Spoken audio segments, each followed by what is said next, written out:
Anda sedang mendengarkan suara profetis dari para nabi, hambanya.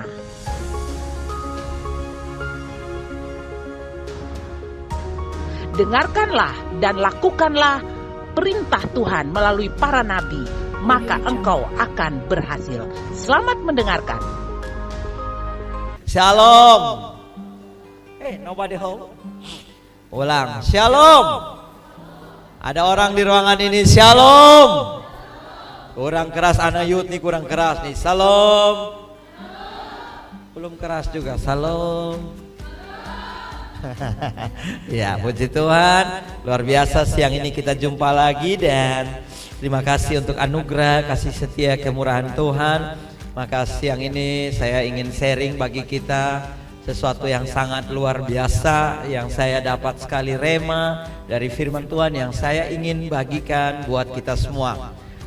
Kesempatan kedua, the second chance. Yeah. So tell everybody beside you, your neighbor, said that the second chance for you. Amin. Kesempatan kedua bagi saya dan saudara. Saudara yang kekasih dalam Yesus Kristus Tuhan, ya. Setiap kita selalu menerima, mengalami apa yang disebut dengan kesempatan kedua. Gara-gara kesempatan kedua dalam hidup saya dan saudara, maka kita ada di ruangan ini. Yang setuju dengan saya katakan, hanya 10 orang yang percaya kalau dia ada kesempatan kedua, yang lain sonde. Gara-gara ada kesempatan kedua, maka saya dan saudara ada di ruangan ini. Hanya laki-laki di sana yang suara keras. Di sini tidak kedengaran suara Kak Clara dan teman-teman. Karena kesempatan kedua, maka kita ada dalam ruangan ini. Gitu dong. Bahkan gara-gara kesempatan kedua, kita masih bisa bernafas hari ini. Coba tarik nafas dalam-dalam. Sebentar, ikut gerakan tangan saya. Jadi kalau saya begini, saudara tarik. Lalu kalau saya kepal, saudara tahan. Sampai saya lepas begini, baru saudara baru bilang. Waktu saudara lepas karena lega, saudara bilang haleluya. Kalau itu mau pakai teriakan paling keras, terserah. Mau lompat silakan. Tapi mari lakukan bersama saya. Yang masih bernafas, tarik nafas sama-sama dengan saya. 2, 3.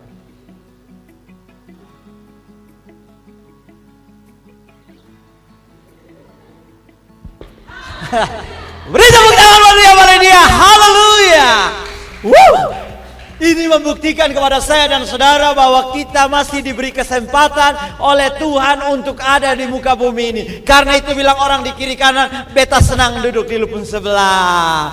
Haleluya, haleluya. Saudara yang kekasih dalam Yesus Kristus Tuhan, di zaman anugerah yang sementara ini kita sedang lewati, saudaraku, ini anugerah terbesar dalam hidup saya dan saudara. Kalau hari ini kita masih ada, ini adalah kesempatan bagi saya dan saudara untuk sangat mengasihi Tuhan, sangat mencintai Tuhan, bahkan menyerahkan hidup kita sepenuhnya untuk melayani Tuhan.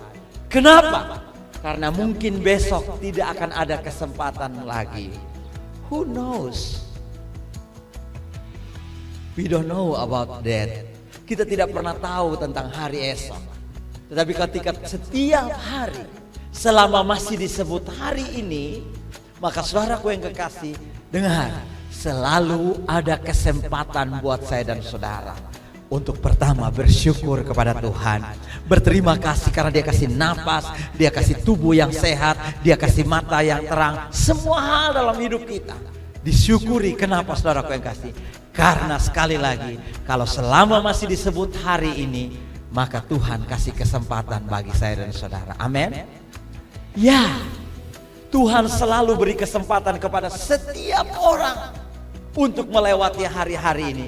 Bahkan saudaraku yang kekasih, kerinduan hati Tuhan adalah, saudaraku yang kekasih, bahwa semua orang bertobat dan kembali kepada Tuhan. 1 Petrus 1 ayat 3. 2 Petrus 3 ayat 9. Demikian bunyi firman Tuhan. Kita baca dalam tulisan bahasa Inggris. The Lord is not slack concerning His promise. Tuhan tidak pernah lalai menepati janjinya. Is not slack concerning. Haleluya. His promise.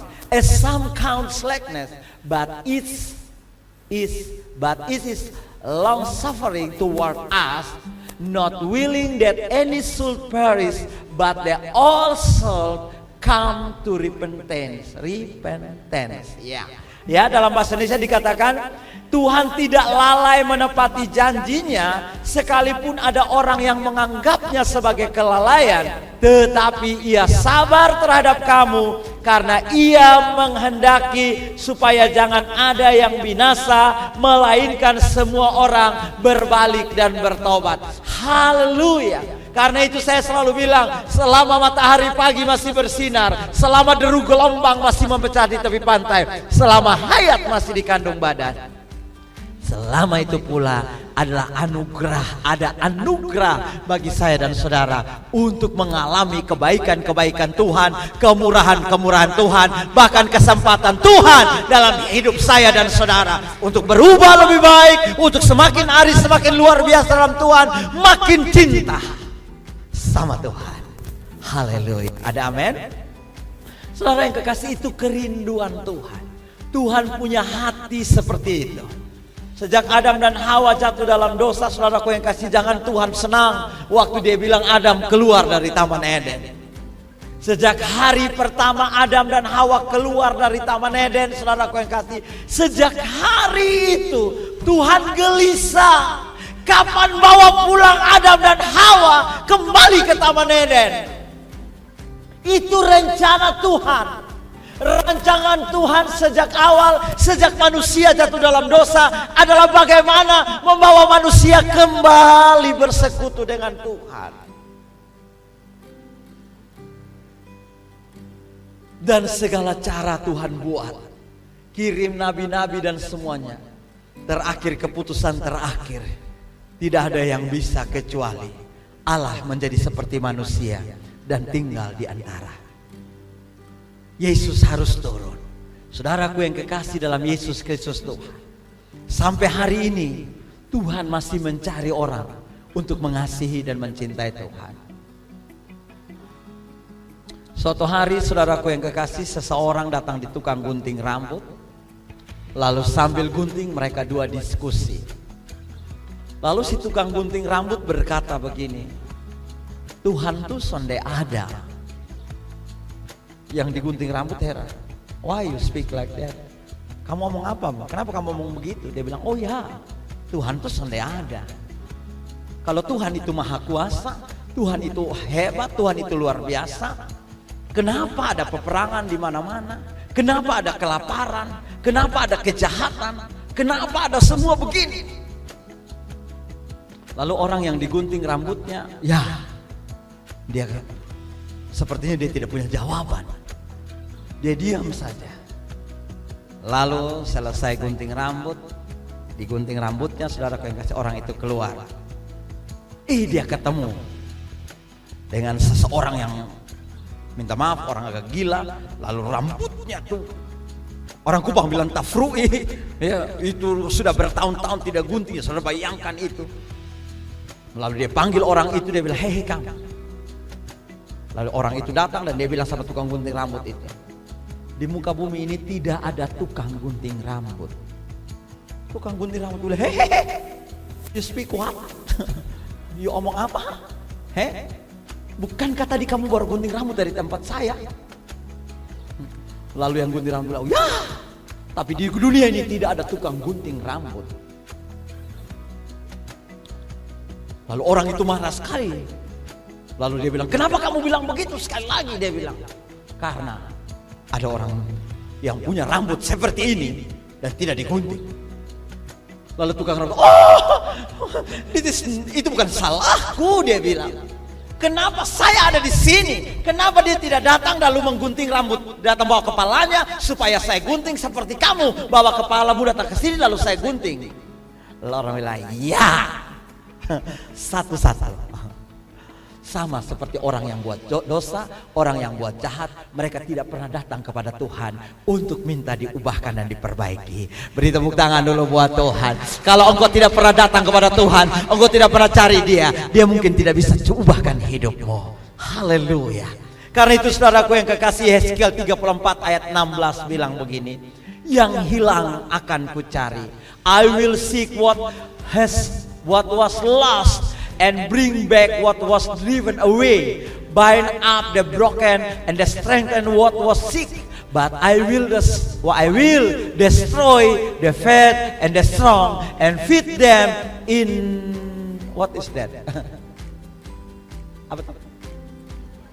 In adjustment. Iya. Bahasa Indonesia kita baca. Yang hilang akan kucari, Yeskiel 34 ayat 16. Yang tersesat akan kubawa pulang, yang luka akan kubalut, yang sakit akan kukuatkan, serta yang gemuk dan yang kuat akan kulindungi. Aku akan menggembalakan mereka sebagaimana seharusnya. Haleluya. Ini hati Tuhan, bahwa Tuhan cari yang terluka, Tuhan sembuhkan yang sakit, Tuhan bawa pulang yang terhilang. Suatu hari di sebuah sekolah minggu, seorang ibu guru bertanya kepada anak-anaknya, anak-anak sekolah minggu tentunya, halo anak-anak, siapakah menurut kamu Bapa di sorga itu? Wah, anak-anak semua rame. Bapa di sorga itu seperti apa ya? Seperti apa ya? Seperti apa ya? Wah. Lalu ibu guru bertanya, ayo siapa sudah punya jawabannya? Seperti apakah Bapa di sorga itu? Lalu seorang wanita, anak kecil maksud saya, girl cantik, dia bilang, Bapa di sorga itu like a doctor. Dia seperti seorang dokter yang menyembuhkan semua orang yang sakit. Wow, kenapa dia jawab begitu? Karena bapaknya adalah seorang dokter. Lalu ada yang bilang, saya Bu Guru. Lalu seorang anak laki-laki kecil, manis, dia bilang, Bapa di sorga itu seperti seorang guru. Dia mengajarkan kepada kita semua kebenaran-kebenaran. Dia ajarkan kita tentang kebaikan-kebaikan. Oh, semua kasih tepuk tangan. Lalu bilang, wah kenapa? Karena papanya adalah seorang guru. Seperti apakah Bapa di sorga? Lalu seorang anak angkat tangan dan berkata, Bapa di sorga itu seorang hakim. Dan dia adalah hakim yang adil. Kenapa? Karena dia selalu memutuskan perkara dengan benar dan baik. Ternyata papanya adalah seorang hakim. Lalu tiba-tiba satu anaknya lucu, wah Bapa di sorga itu seperti seorang arsitek. Dia bangun rumah yang mewah, yang besar, yang bagus, dan dia siapkan rumah itu bagi kita. Lalu ternyata anak yang tadi jawab, bapaknya, Bapa di sorga seperti arsitek, bapaknya adalah seorang arsitek. Lalu seorang anak, gadis cantik lalu berkata, Bapa di sorga itu seperti seorang pengusaha kaya. Dia berikan apa saja yang diminta oleh anak-anaknya, karena dia Bapa pengusaha. Lalu ada seorang anak laki-laki nama Jeser, tidak ada di ruangan ini. Dia duduk di sudut sana sambil wajah tertunduk. Lalu ibu guru bingung. Halo Yeser, maukah engkau juga memberikan jawabanmu? Seperti apakah Bapa di sorga? Lalu dengan malu-malu dia menjawab, Bapa di sorga itu seperti pemulung. Semua terkujud dan mau ketawa tapi karena semua tahu bapaknya hanyalah seorang pemulung. Lalu sang ibu guru agak sedikit bertanya, Zesa, apa maksudmu? Kalau engkau katakan Bapa di sorga itu seperti seorang pemulung. Dan dia bilang, ya, Bapa di sorga itu seperti seorang pemulung. Dia selalu memungut sampah-sampah dan meletakkan di tempat sampah dan mendaur ulang sampah-sampah itu menjadi sesuatu yang lebih berguna. Bukankah kita semua dulu sampah, tapi kita sudah dipungut oleh Tuhan dan dijadikan sesuatu yang lebih luar biasa. Colek orang di kiri kanan, bilang sesama orang sakit, jangan sombong. Haleluya, beri tepuk tangan yang luar. Karena begitu besar kasih Allah akan dunia ini, sehingga ia telah mengaruniakan anaknya yang tunggal, supaya setiap orang yang percaya kepadanya tidak binasa, melainkan beroleh hidup yang kekal. Saudara yang kekasih dalam Yesus Kristus Tuhan, ini yang Tuhan kerjakan dalam hidup saya dan saudara. Dia sedang mencari yang terhilang. Dia sedang membawa pulang yang tersesat. Pagi ini saya mau cerita tentang satu kisah. Bagaimana Yesus memberikan kesempatan kedua. Nanti saudara akan baca selengkapnya di Yohanes pasal 8 ayat 1 tentu sampai 13. Boleh baca itu, cuma direnungkan sepanjang minggu ini. Saya mau baca saja bagi kita ayat yang ke-11. Tentu saudara sudah ingat sekali kisah ini. Pagi-pagi ketika Yesus sedang mengajar, ya saudara yang kasih, lalu datanglah ahli-ahli Farisi dan ahli-ahli Taurat dan orang-orang Farisi membawa seorang wanita yang catatannya kedapatan bersinah. Saudara bisa bayangkan wanita itu diseret lalu diletakkan di tengah-tengah di tempat di mana Yesus sedang mengajar, dan itu ada orang banyak yang hadir di situ. Lalu kepada Yesus orang-orang ahli-ahli Farisi dan ahli-ahli Taurat itu berkata, "Hei Rabi, wanita ini kedapatan bersinah dan menurut hukum Musa, menurut hukum Taurat, dia harus dilempar sampai mati." Yesus hanya sebentar memandang mereka, lalu melihat, lalu duduk kembali dan menulis di tanah. Mereka terus ngotot, "Ayo Yesus, ayo Rabi, mesti putuskan ini." Karena mereka mendesak, Alkitab mencatat, Yesus bangun lalu lihat mereka satu persatu dan berkata, "Kalau ada di antara kamu yang tidak berdosa, maka engkaulah yang pertama mengambil batu dan lempar orang ini." Selesai berkata demikian, Yesus kembali duduk di tanah lalu menulis. Dan Alkitab mencatat, orang-orang Farisi dan ahli-ahli Taurat itu satu persatu meninggalkan perempuan itu dan kumpulan orang banyak yang sedang mendengarkan Yesus. Dikatakan mulai dari yang paling tua. Setelah semuanya sudah tidak ada, suasana terasa hening dan sepi, Yesus angkat wajah lalu melihat sekeliling, sudah tidak ada orang. Lalu Yesus bertanya kepada perempuan itu, "Di manakah mereka?" Lalu perempuan itu berkata, "Mereka sudah tidak ada, Tuhan." Lalu ayat 11 kita baca. Apa yang Yesus katakan? "And Jesus said to her, Neither do I condemn you. Go and sin no more." Yesus berkata, "Aku pun tidak menghukum engkau. Pergilah dan jangan berbuat dosa lagi mulai dari sekarang." Saudaraku yang kekasih dalam Yesus Kristus Tuhan, ini adalah cerita tentang kesempatan kedua yang Yesus berikan kepada perempuan yang kedapatan bersinah. Saudara bisa bayangkan suasana waktu itu. Ini masih pagi dan Yesus sedang mengajar, lalu ada banyak orang yang sedang mendengarkan pengajaran Yesus. Lalu datanglah orang-orang dengan menyeret seorang perempuan yang tadi malam mereka gebrek perempuan ini sedang bersinah. Mungkin ini pelakor. Saya tidak tahu bagaimana mereka menyeret perempuan ini. Apakah pegang dari rambut, tarik dari baju, atau paksa dia seret di jalan? Saudara bisa bayangkan. Saya yakin orang banyak yang menyaksikan itu. Kalau hari ini semua orang akan kasih keluar HP-nya lalu bikin siaran langsung. Beberapa bikin video menunjukkan kisah yang sangat luar biasa. Saudara yang kekasih, siang ini kita belajar. Ketika Yesus berkata, "Pergilah, aku pun tidak menghukum engkau. Pulang dan jangan buat dosa lagi mulai dari sekarang." Pertanyaan pertama kita muncul, saudaraku yang kasih. Apakah Yesus menganggap remeh sebuah dosa persinahan?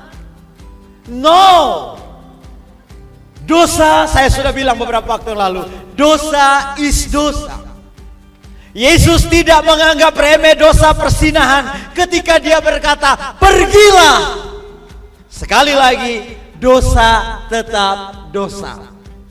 Namun Yesus tahu bahwa tidak ada seorang pun yang bisa bebas dari dosa kecuali datang kepada Yesus. Haleluya. Karena itu dia tahu, saudaraku yang kasih, wanita ini hanya bisa dipulihkan, wanita ini hanya bisa diubahkan kalau Yesus berkata, dosamu sudah diampuni. Beri tepuk tangan yang luar biasa. Haleluya. Yesus juga tidak bermaksud ketika dia berkata, barang siapa di antara kamu yang tidak berdosa, hendaklah ia yang pertama melemparkan batu kepada perempuan itu.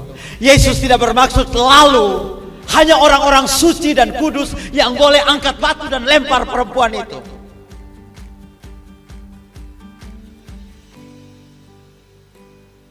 Ya, karena kisah itu menjelaskan bahwa semua orang pulang karena mereka sadar mereka orang berdosa. Lalu kalau ada orang suci di tempat itu, apakah dia layak, dia saja yang layak lalu angkat batu lempar perempuan itu? No. Yesus tidak bermaksud bahwa hanya orang suci yang boleh angkat batu dan melempar wanita yang berdosa itu. Tidak.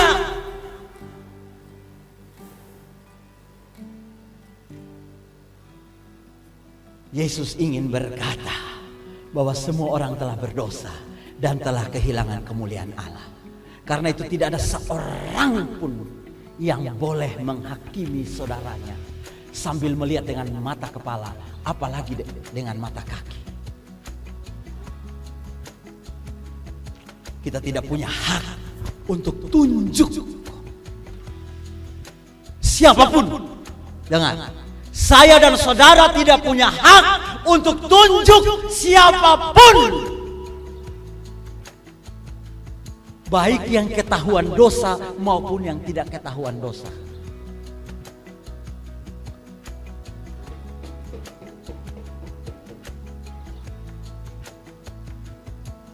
Kan kita ini paling rasa hebat. Kalau ketahuan orang berdosa, orang buat salah, wah, itu sosmed. Hanya kesalahan sedikit saja dia bisa gembor seluruh dunia tahu. Saudaraku yang kekasih, karena itu bagi saya kalau ada orang berdosa, orang bersalah, dia layak untuk diberikan tempat yang paling aman. Halo, ada amin? Halo, ada amin? Kenapa? Karena Yesus tahu bahwa setiap orang berhak mendapat kasih karunia dari Allah. Kesempatan kedua untuk mengalami pemulihan, kesembuhan, pertobatan. Beri tepuk tangan yang luar biasa. Dengan setiap orang berhak mendapat kasih karunia, kesempatan kedua, pemulihan, pertobatan. Beri tepuk tangan yang luar biasa. Ini yang Yesus sedang lihat ketika wanita itu berdiri di hadapannya. Makanya saudaraku yang kekasih, kenapa Yesus membungkuk lalu menulis dengan tangannya di tanah? Menurut beberapa ahli tafsir, yang Yesus tulis di tanah itu kata grace, yang artinya anugerah. Kenapa di tanah? Karena manusia terbuat dari tanah. Dan setiap manusia yang terbuat dari tanah berhak mendapat anugerah. Yang terbuat dari tanah, banting kaki dan katakan, itu saya. Kalau saudara sadar saudara manusia, saudara berhak menerima anugerah dan kesempatan kedua dalam hidupmu. Beri tepuk tangan yang paling meriah buat dia. Haleluya. Yesus tidak terlibat dalam penghakiman yang dilakukan oleh orang-orang ahli Farisi dan ahli Taurat. Karena Yesus tahu, dengar, penghakiman hanya akan semakin memberi label, menegaskan sifat buruk pada diri seseorang, bahkan mengklaim orang itu jadi seperti itu. Anda lu model tuh begitu toh. Makanya orang itu jadi begitu. Lu model tuh pemokol, pemalas. Lu tuh nakal, lu tuh bandel, lu tuh keras kepala. Saudara sering dengar kata-kata itu? Apakah saudara juga yang sering mengeluarkan kata-kata itu? Itu bentuk penghakiman yang akhirnya saudaraku yang kasih memberi cap, memberi label kepada orang itu, saudaraku yang kasih. Lihat saudaraku yang kasih. Yesus tahu bahwa penghakiman tidak bisa mengubah seseorang. Bahkan penghakiman akan semakin membiarkan orang itu mati dengan keadaan bersalahnya. Penghakiman itu bisa membunuh seseorang.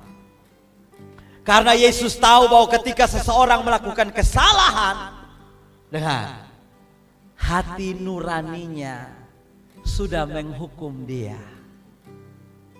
Halo, orang kalau buat dosa, buat salah, orang yang ada di dalam terang, hati nuraninya. Saya bilang begini, saudaraku yang kekasih, sejahat-jahatnya penjahat, kalau hari ini saudara piket di lapas lalu tanya seseorang di lapas sana, saudaraku yang kasih, yang paling jahat, yang punya hukumannya mungkin hukuman mati, maka saudara tanya kepada dia, cek hatinya. Yang ada di dalam hatinya adalah keinginan untuk baik. Tetapi sayang saudaraku yang kasih, kita tidak beri kesempatan orang untuk berubah. Kita sudah lebih dahulu menjudge, menghakimi. Menghakimi itu seperti tadi, kasih cap dia, kasih label dia, lalu kita pasang tembok, lalu berkata, lu dia model begitu, sudah tidak bisa berubah dengan cara begitu. Dan banyak orang tidak berubah. Why? Karena dia selalu dengar itu kata-kata penghakiman dalam hidupnya.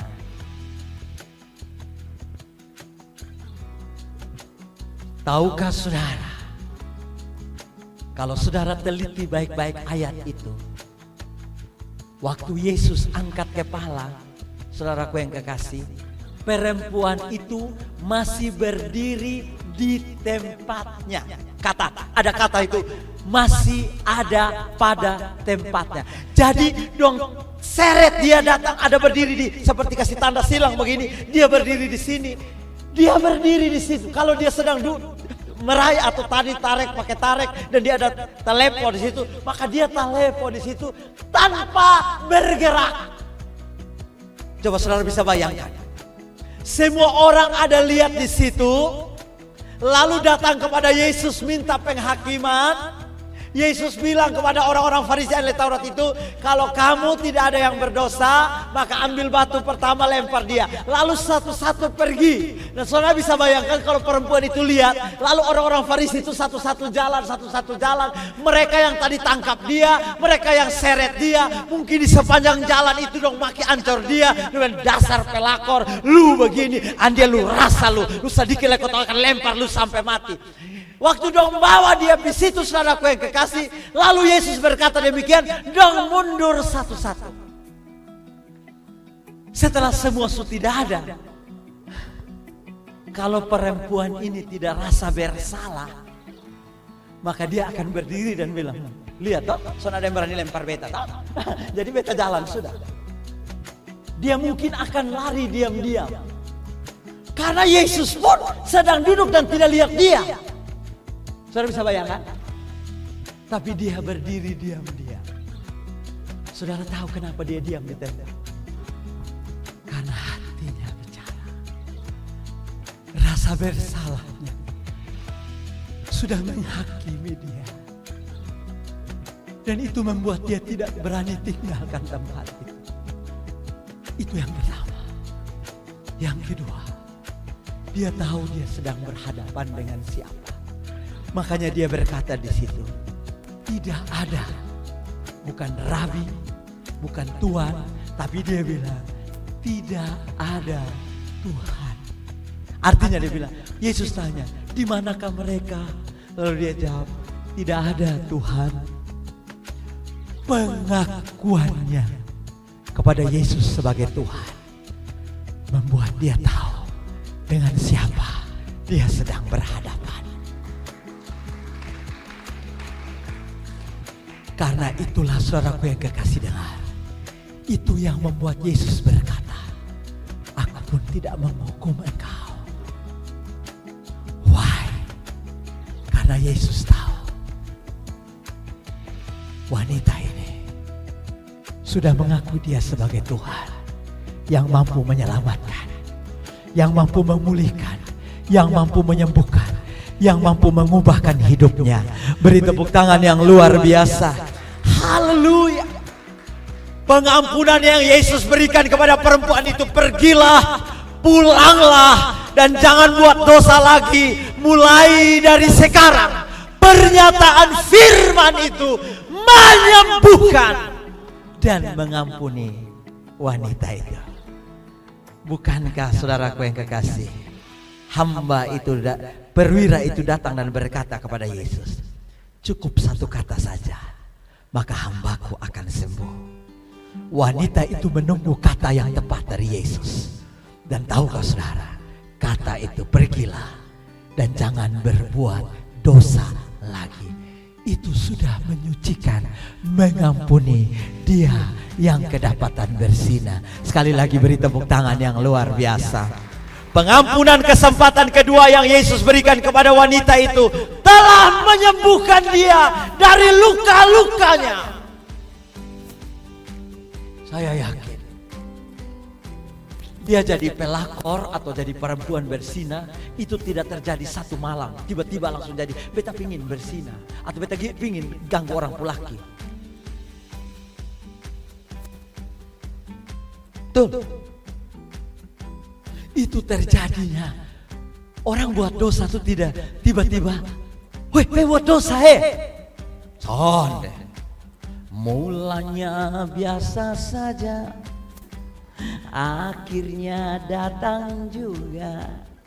Mulanya si kirim WA, hai, emoticon senyum. Dari sana balas, hai juga. Tapi bukan emoticon, bukan. Di sana balas emoticon yang artinya kubuka hatiku. Lalu di sana balas WA, sedang apa? Di sini balas, sedang WA dengan kamu. Mulanya sih begitu. Lalu singkat cerita kisah berlanjut.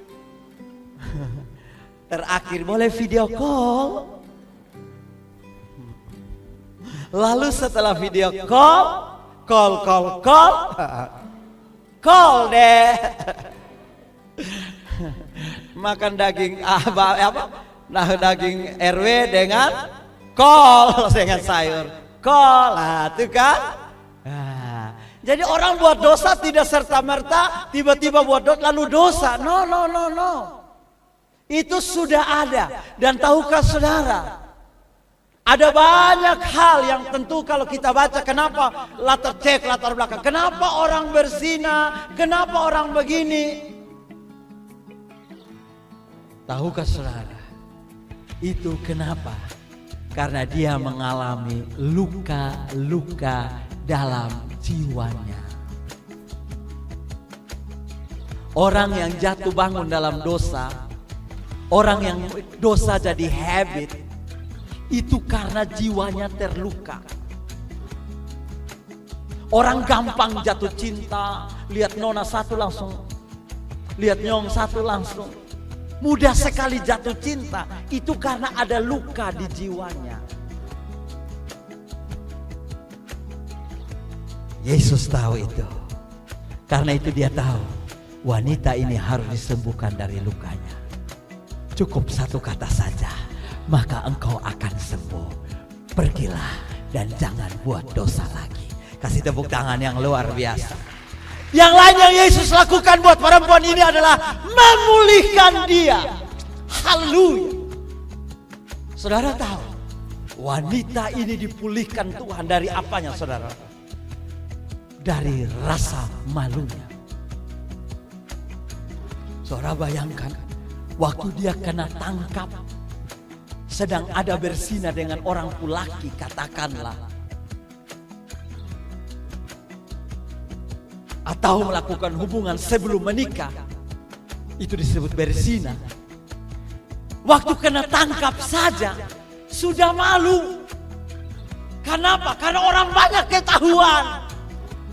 Lalu diseret, saudaraku yang kasih, dibawa di depan orang banyak lalu disaksikan. Bayangkan, saya bilang tadi orang banyak itu keluar HP semua, lalu siaran langsung. Itu malunya, Bu. Dia bilang kalau dia berdiri di situ, dia bilang kalau ini bumi bisa terbelah.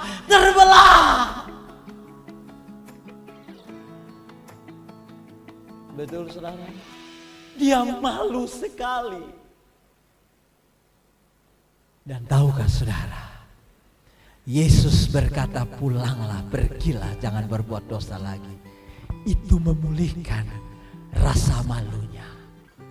Makanya saudaraku yang kasih, dia angkat muka dan dia berani jawab, Tuhan, tidak ada Tuhan. Kenapa? Rasa malunya. Sekarang dia berdiri dengan penuh keyakinan, percaya diri bahwa dunia boleh menolak dia, dunia boleh mengata-ngatai dia hal yang buruk, tetapi Yesus Tuhan pemilik dunia ini sudah menerima dia, menjadikan dia anak raja segala raja. Beri tepuk tangan yang luar biasa. Haleluya. Memulihkan dia juga dari rasa tertolaknya. Sudah bayangkan, itu berzina tapi yang ditangkap hanya perempuan. Laki-laki di mana? Kenapa laki-lakinya soalnya tarik bawah sama-sama supaya jadi saksi? Nah, sondo berzina toh, lempar sondo sampai mati.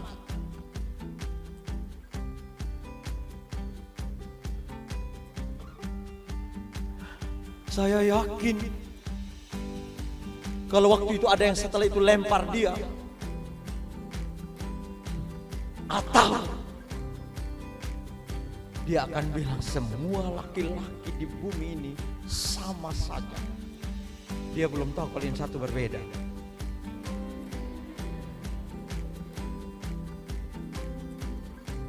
Itu dia begitu tertolak, dia lihat laki-laki dia benci. Dia bilang, lu yang datang ganggu beta, lu yang kirim WA pertama pi beta, lu yang ajak beta jalan-jalan pertama, lu traktir beta, lalu lu sekarang. Bagaimana kalau aku tidak baik-baik saja memikirkanmu? Dia pikir dia datang begitu, habis dia pulang, dia tinggalkan luka.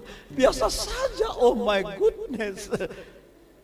Itu dia begitu tetapi dengar, Yesus pulihkan dia dari rasa tertolaknya, bahwa Yesus pun terima engkau. Yesus terima engkau apa adanya. Haleluya.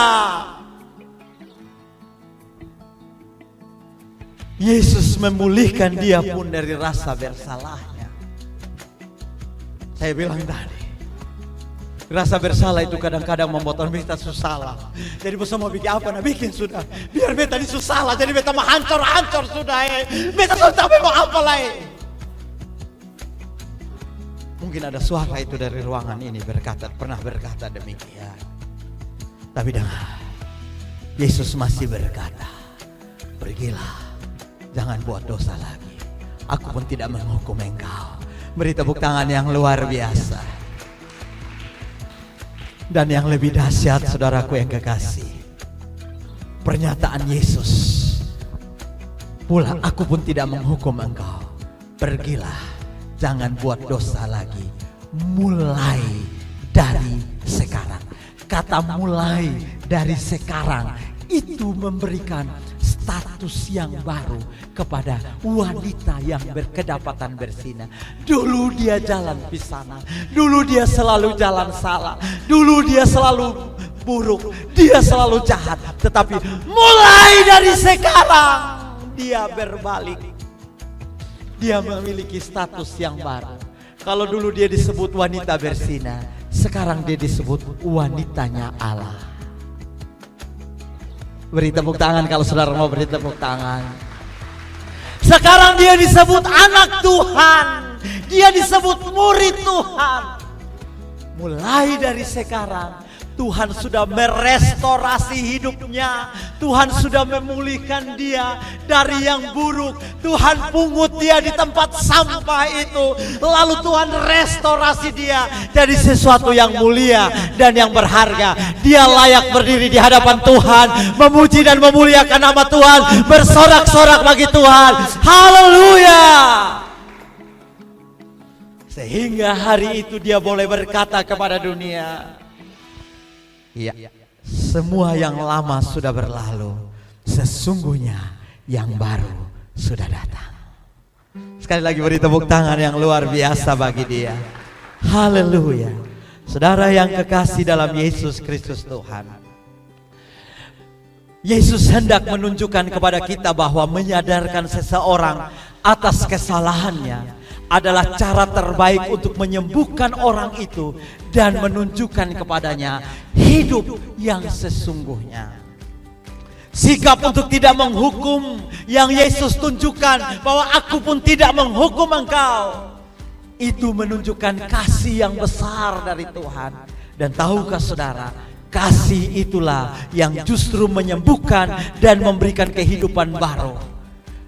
Saudara yang kekasih dalam Yesus Kristus Tuhan, membantu orang berdosa untuk bertobat dengan memberikan pengampunan akan membuat orang berdosa itu akan mendapat kelegaan dan melakukan pertobatan. Kalau saudara beri kesempatan kepada seseorang untuk bertobat dan berubah, maka dengar baik saudaraku yang kekasih, maka itu adalah cara untuk membuat orang itu mendapat kelegaan. Tahukah saudara, kalau saudara menghakimi seseorang, itu sama dengan saudara mengikat dia. Semakin saudara menghakimi dia, semakin saudara ikat dia. Tetapi kalau saudara mengampuni dia, saudara melepaskan. Saudara melepaskan. Tiap kali saudara mengampuni seseorang, orang itu dilepaskan dan saudara juga dilepaskan. Coba saudara bayangkan kalau saudara marah seseorang. Saudara lihat orang itu tidak mau kasih muka, saudara diam tutup mulut, saudara kunci diri di kamar, hanya keluar jam makan karena saudara lapar juga. Lalu saudara masuk kembali, tiap kali namanya disebut saudara bilang, beta mau muntah. Saudara sedang terikat. Tapi kalau saudara berikan pengampunan, saudara sedang melepaskan dirimu sendiri dan orang itu. Dengar, masih banyak orang di luar sana yang tidak butuh penghakiman kita, yang tidak butuh celaan kita, yang tidak butuh bahkan rohani kita.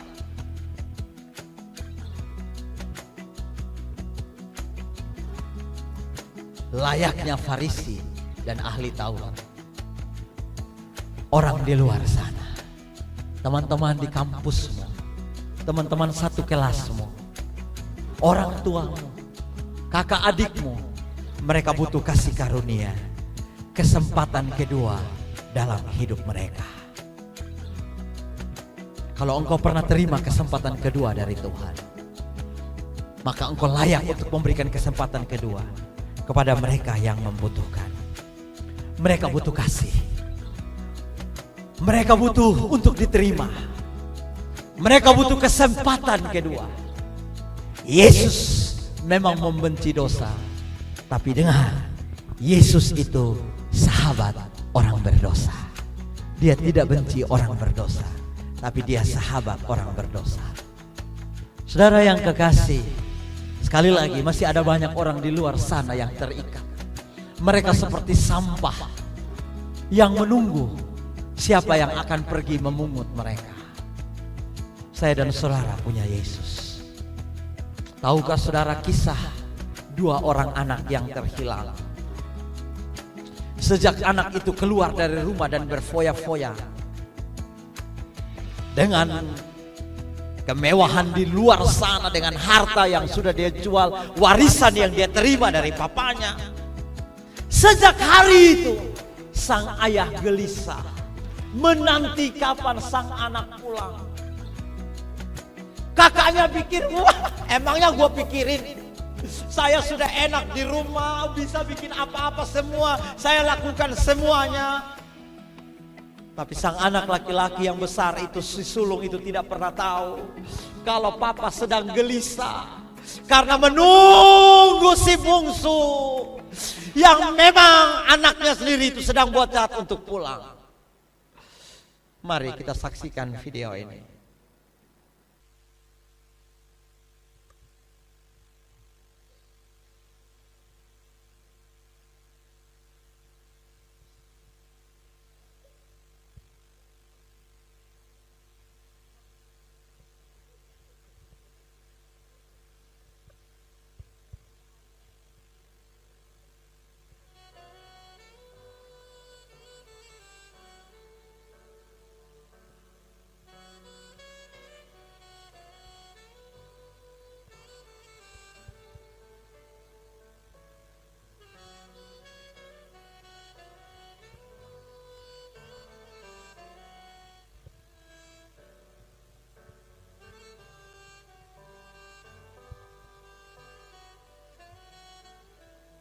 Pak,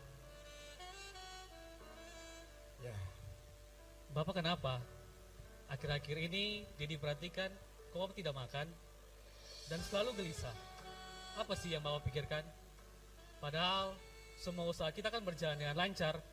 Bahkan omset kita terus bertambah. Saya sudah bekerja keras untuk itu, Pak. bukan itu deh. Kalau bukan itu, apa, Pak? Kemarin di rapat pemegang saham, Bapak tidak hadir karena alasan kurang enak badan. Semua jadi berantakan, Pak. Roy, adikmu, entah di mana dia sekarang. Sementara kita di sini semuanya baik-baik saja. Tapi bagaimana dengan Roy? Ah, Roy lagi. Dia baik-baik saja, Pak. Dia sedang bersenang-senang di luar sana dengan teman-temannya. Buat apa Papa pikirkan dia? Duli amat, Pak. Biarkan saja. Dedi, Roy itu anak papa. Dan kamu kakaknya. Jika kamu kakak yang baik, pergi, cari dia sampai dapat. Bawa dia kembali ke rumah ini. Biar kesedihan papa berakhir. Dan kegelisahan papa berubah menjadi sukacita. Apa? Roy, si bajingan itu, Pak. Yang sudah menghabiskan harta Papa. Dia sedang berfoya-foya, Pak. Pesta pora bersama pelacur-pelacur di luar sana. Tidak, Pak. Tidak. Saya tidak akan pernah mencari dia. Maaf, Pak. Apakah saya penjaga adik saya? Dan kenapa harus saya, Pak? Karena kamu kakaknya.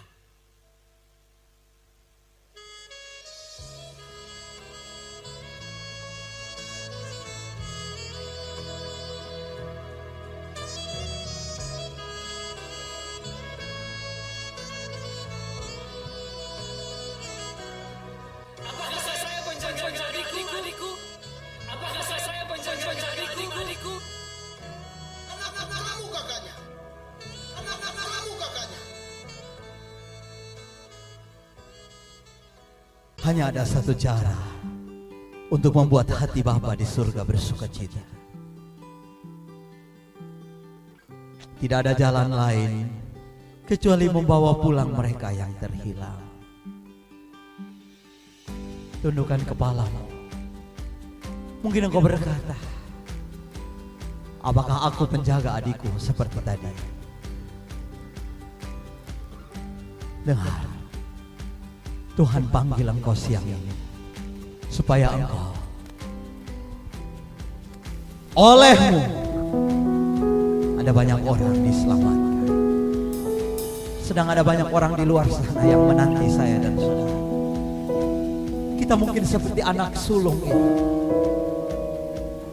Kita nikmati semua kebaikan Tuhan.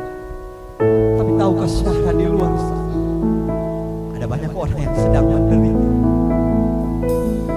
Mungkin dia kakakmu, mungkin dia adikmu, mungkin dia sahabatmu.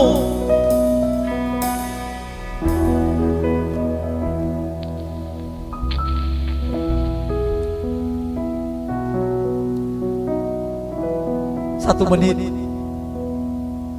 ingat seseorang yang sudah terhilang.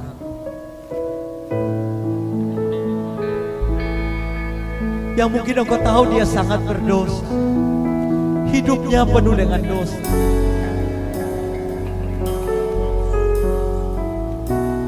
Doakan orang itu ketika engkau tundukkan kepala. Engkau tahu hidupnya belum betul. Tundukkan kepalamu sambil mendoakan orang itu.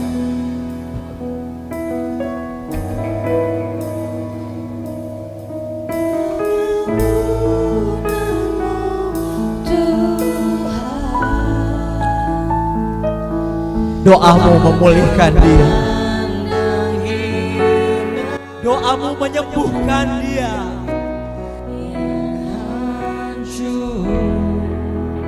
Kalau engkau masih mengatakan dia masih jahat, dia keras, maka dia akan seperti yang kau katakan.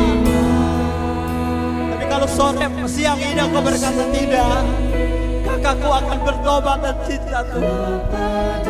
Kakakku mengasihi Yesus, hidupnya diubahkan. Mungkin engkau berkata, sahabatku, dia akan bertobat dan cinta Tuhan Yesus. Sebut namanya di hadapan Tuhan. Tuhan mampu memulihkan hidupnya. Kalau wanita yang jelas-jelas kedapatan bersinar saja, Yesus berkata, aku pun tidak menghukum engkau.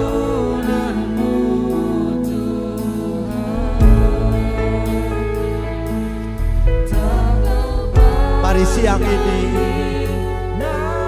kalau kau sedang menangis buat satu jiwa, air matamu ditampung di kirbatnya. Air matamu jatuh di kirbatnya.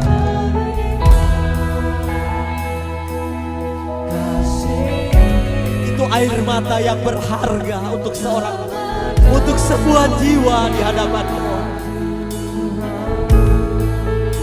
Katakan, Tuhan, ini hatiku Tuhan, seperti hatimu. Amin.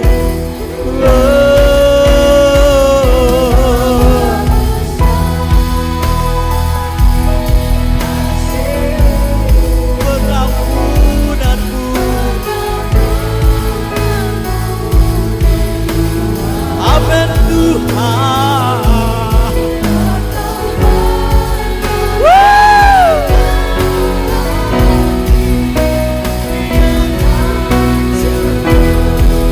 Ada anugerah. Kalau saya berdiri di sini ada anugerah. Saya sudah terima kesempatan kedua dari Tuhan.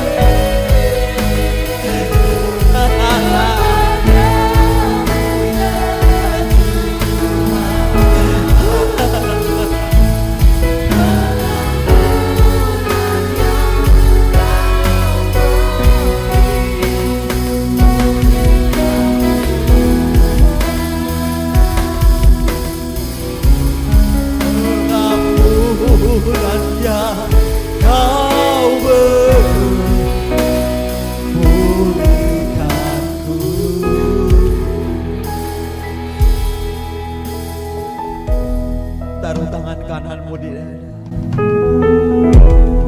Katakan, Tuhan, saya terima kasih. Saya sudah dapat kesempatan kedua dari Tuhan. Yang oleh kesempatan itu hidup saya diubah. Yang oleh kesempatan itu saya diubahkan. Saya dipulihkan. Saya dibuat merasa berharga. Terima kasih Tuhan.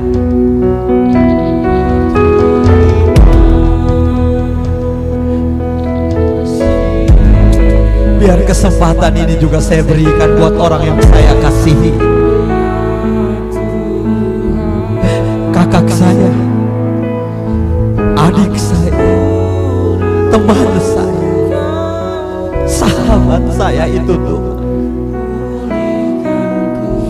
Beri kesempatan buat dia untuk dipulih.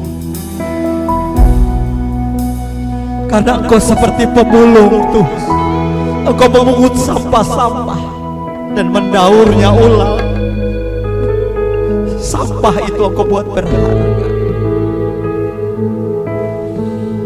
Saya bersyukur kemurahan-Mu memulihkan, kemurahan-Mu menyembuhkan. Terima kasih. Terima kasih Tuhan.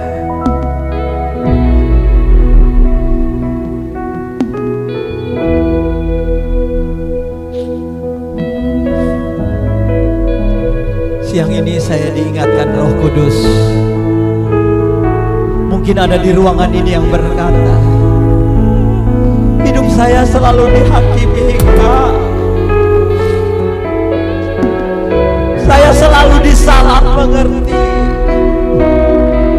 Saya selalu dikata-katain yang buruk. Itu buat saya jadi begini Kak.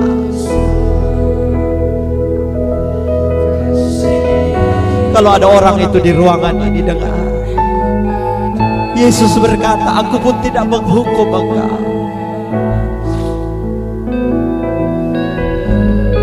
Kak John mau doa buat engkau. Boleh maju ke depan. Kak John ada di sini nak. Selama ini engkau rasa engkau dihakimi, engkau dikata-katain yang tidak enak, engkau boleh maju cepat ke depan. Tidak usah malu, siapapun engkau. Saya mau berdoa buat, kalau ada satu orang saja di ruangan ini dengar, Yesus masih ada dan sangat memulihkan hidupmu. Mari maju, jangan malu. Engkau merasa engkau tidak berharga, engkau merasa engkau selalu dihina. Tuhan mengasihi hidupmu. Dia sayang engkau lebih daripada apapun. Dia Bapa bagi engkau. Tuhan pulihkan hidup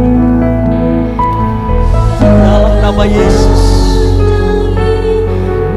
Dalam nama Yesus saya minta bantuan kakak-kakak pembina. Boleh tolong saya mendoakan mereka. Kemurahan Tuhan cukup dalam hidup. Saya berdoa kemurahan Kristus Bapa di sorga memenuhi engkau. Dalam nama Yesus Kristus, terima anugerah itu buat hidupmu. Anugerah itu mampu bukan engkau.